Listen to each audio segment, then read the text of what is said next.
خدا کا قرآن سننے کے لیے تیار نہیں. ام لہم آذان لا یسمعون بہا ام لہم آذان یسمعون بہا، جس کا کان خدا کا قرآن سننے کو تیار نہیں. خدائی فیصلہ سنو، اللہ کے قرآن کا فیصلہ سنو، اللہ کے کلام کا فیصلہ سنو.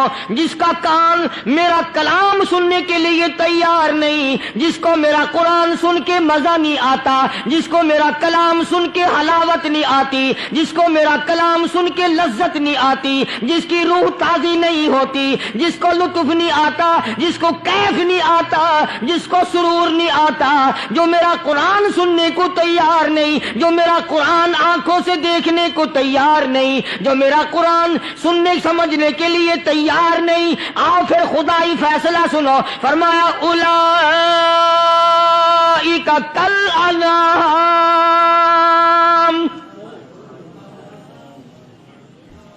میرا فیصلہ نہیں، کسی پارٹی کا فیصلہ نہیں، کسی فرقے کا نہیں، کسی طبقے کا نہیں، کسی جماعت کا نہیں. فرمایا اولئک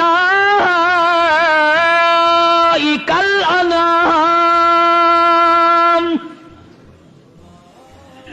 پیدا کرنے والا مالک و خالق کہتا ہے مجھے اپنی کبریائی کی قسم یہ سارے جانور ہیں.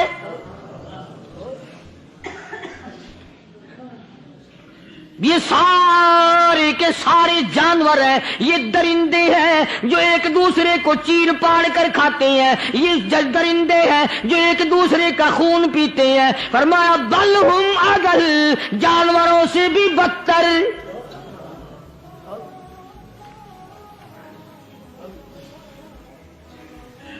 جس کے دل میں قرآن سن کر ترس نہیں، جس دل میں رحم نہیں، اپنے سے کمزور دیکھ کر جس کے دل میں شفقت نہیں، مہربانی کا مادہ نہیں، فرمایا وہ کوئی بندہ ہے، وہ تو جانور ہے. اور خدا قسم میں آ گیا، فرمایا بل ہم اضل، اس سے بھی بدتر. اللہ والے جو ہیں وہ ان خصلتوں کو دور کراتے ہیں، اور وہ آدمی کے مزاج اور دل میں سے ایسی چیزیں نکالتے ہیں جو اس کی بربادی کا ذریعہ بنتا ہے. دل کی بیماریوں کا کسی کو فکر نہیں. بخار ہو جائے، آپ چڑھ جائے، آپ کو پتہ چل جاتا ہے. نزلہ ہو جائے، آپ کو پتہ چل جاتا ہے. کھانسی ہو جائے، پتہ چل جاتا ہے. دل کی بیماریوں کا کیا پتہ چلے؟ صحابہ اکرام رضوان اللہ تعالی علیہم اجمعین کی جماعت کے اللہ پاک کے محبوب حضرت محمد الرسول اللہ صلی اللہ تعالی علیہ وسلم نے دلوں کی صفائی کی. پہلے لوگ جھونپڑیوں میں کچے کوٹھوں میں رہتے تھے، نہ اتنی صفائی تھی، نہ اتنی ترقی تھی. آج برتنوں کی صفائی دیکھو، کپڑوں کی صفائی دیکھو، مکان کی صفائی دیکھو، رات دن بس اسی دھندے میں لگے ہوئے. سارا دن برتن دھونے سے فرصت نہیں، سارا دن کپڑوں کے بناؤ اور سنوار میں فرصت نہیں. تو اللہ والے ایسے موقع پر بڑی عجیب بات کہتے ہیں. وہی مجذوب ہے، مجذوب علی رحمت کہتے ہیں بظاہر تو ہر شے میں بے حد صفائی، بظاہر تو ہر شے میں بے حد صفائی، مگر دل میں ہے گندگی انتہائی. بظاہر تو ہر شے میں چہرے کی صفائی، بدن کی صفائی، نہ جانے کتنی قسم کا صابن ہے، نہ جانے کتنی قسم کے پاؤڈر ہیں، نہ جانے کتنی قسم کے شیمپو ہیں، نہ جانے کتنے قسم کے کپڑے ہیں، کیا چال ڈھال ہے، کیا نئے نئے ڈیزائن ہے. مجذوب کہتا سب کچھ دیکھ لیا، بظاہر تو ہر شے میں بے حد صفائی، مگر دل میں ہے گندگی انتہائی. جس یار کی بیٹھک میں بیٹھ کے کھانا کھایا، جس رشتہ دار کی بیٹھک میں بیٹھ کے کھانا کھایا، اسی کی بہن کو دیکھ کر آبرو پہ ڈاکہ ڈالنے کا پروگرام ہے. جس دوست کے گھر میں بیٹھ کے کھانا کھایا، اسی دوست کی بیوی کی عزت لوٹنے کا پروگرام ہے.